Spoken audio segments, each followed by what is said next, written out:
So let's say that you've just started your weight loss journey and you want to know the best ways to track how well you're doing.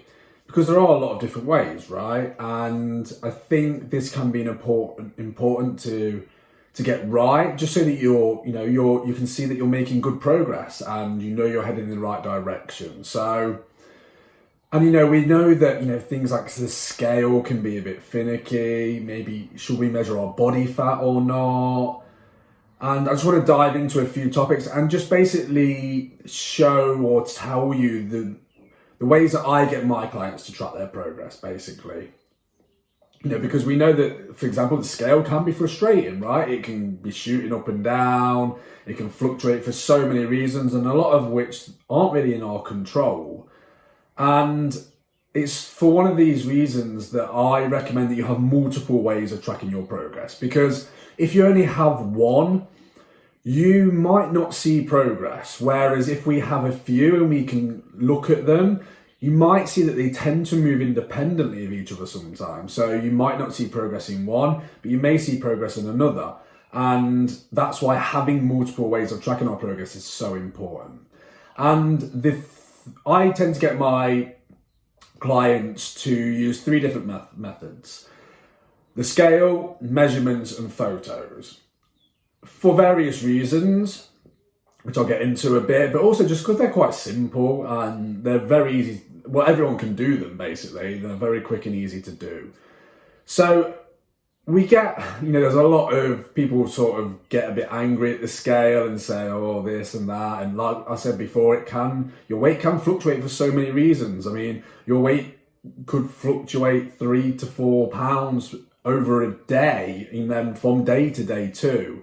So what I tend to do with my clients is I recommend that if you can, try and weigh every day and then take a weekly average. Now, I understand that this can trigger some people, and you need to make sure, if you're going to do this, that you don't freak out about the fluctuations. Because as I said, there are so many reasons why your body weight can fluctuate from day to day.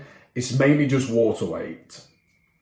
And there are so many reasons for it. So as long as you can do it and you don't freak out about the fluctuations, weighing every day and then taking an average of the week is a really great way to see progress. And we can see them through these fluctuations too. Because if you weigh just on one day a week, say Friday to Friday, you may have ate something, or something may have happened the day before, or it may be that time of the month, etc. And your weight could spike. But if we've taken the average for the week, that should even it out, basically. So if you can do that. It's a great way of doing it. There are some apps. I know there's one called Happy Scale for iOS, which does it for you. You just put in your daily weight and it will calculate the moving average for you. So that's really cool to do. I would also say, still and then you can compare, obviously, your weekly average to your weekly average, but you'll see that weekly average and that moving average going up or down, and that's obviously what we want to see. And then I'd also recommend looking at monthly changes, so looking at from month to month, because again, there's a lot, particularly for females, obviously your weight will fluctuate through particular moments of the month. So what I tend to do is get people to just pick 3 days, say the first, second, third. Preferably that doesn't coincide with your cycle, but it's up to you which days you pick. And then you can just look at those numbers from month to month as well. And it just gives you a bit of an idea of the bigger picture. And use that alongside your weekly changes and your weekly averages. The next one would be inches. So get a basic tape measure and measure your inches, basically. You can do it for a few sites over the body. I would say the most important and the most obvious one will be your waist circumference. For ease of sort of doing so, I usually get people to do it at the level of the umbilicus because it never moves, right? But again, you can just Google it and you'll be able to see loads of different sites. And it's up to you what you do. Maybe you have certain spots of your body that you may be a bit more self-conscious about, or you tend to realise that maybe you store fat in different areas more so than others. So maybe you want to track those as well. But I'd say definitely waist circumference. And then from there, it's totally up to you what you do. And I would say take these maybe every month. You probably don't want to do them any more frequently than that because they might not move that quickly. So I would say every month, do the same, and hopefully again, you'll start to see that downward trend. And the last one I get people to do is to take photos. Now, I know these can be uncomfortable for a lot of people, but what I do tend to see quite a lot is that people really do regret not taking them and having them to look back on after they've made significant progress. And, you know, you don't even have to look at them. Just get somebody else to take them. And you never have to look at them until you've made significant progress, and then you can look back at them. And I just think, like I say, a lot of people regret not taking them and not having them, because you never have to look at them, you never have to share them with anyone, but they're there if you want them to compare to. And I know a lot of people regret not having taken them when they started. If you are going to take photos, I would recommend wearing as little as possible. You know, things like bikinis, swim shorts, underwear. Basically, you just want to see as much of the body as possible, because then obviously the more that's on show, the more of a change that you will see.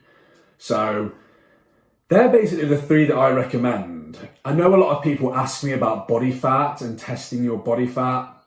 I don't really recommend it unless you really, really, really want to, just because there's just no real accurate way of doing it. Unless you're dead, basically, and we can strip the body fat off your body. But I mean, that's kind of conducive to this whole process, right? So I will link to a video at the end. It will pop up in the top corner. And I did a whole video on body fat testing, and sort of, I think it was about 4 or 5 different methods, and basically talked about the accuracy of those. And if you do want to test your body fat, which you should use, and also the error rates involved. So if you really are interested in doing that, then wait for the video to come up at the end and you can check that out. But I tend to just focus on those 3 because they're simple, they're easy, and you will see a downward trend. You know, if you're using those 3 in conjunction with each other, if you are losing fat, you will see progress there. And like I said, they will move independently of each other. So you might not be losing scale weight, but you might be losing inches. It means you're making progress. And again, this is why it's so important to have more than one, because we can compare them to each other, and some may move when others don't. So they're the main 3 that I get people to use, and I would recommend that you use too. I do also want to touch on, before the end of this video, on sort of those non-scale victories. You know, those things that I think a lot of the time they kind of get lost in the weight loss journey. You know, we focus so much on hitting this arbitrary number that we miss, and we almost forget about other measures of progress that actually are really significant too. I'm just going to name a few here, but I'm sure there are a lot in your life that you can come up with too. So things like you just feel better physically and mentally. You know, you can play with your kids or your grandkids more. You can walk further with less pain, or you're not out of breath as much. You just feel stronger. And also, like, you can handle daily tasks with more ease. You know, simple things like carrying the groceries back into the house or something. Maybe you used to only be able to do 2 bags and now you can do 5. I mean, it sounds really simple and almost silly, but that's still progress. Things like you're sleeping better, you have more energy, you have more confidence, more self-esteem, less stress, and so on and so on and so forth. Again, you can probably come up with a lot more that relate to your life, but I kind of just wanted to touch on those because I think, well, I don't want people to lose sight of the bigger picture, right? You know, this is all about, this journey, it's about creating a happier and a healthier life. And there is much more to this journey than just losing weight.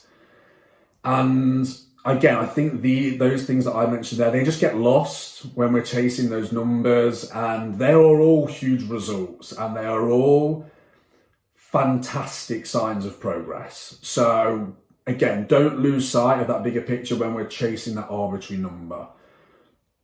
And yeah, that's it, I think, guys. So hopefully you got some value from that, as always.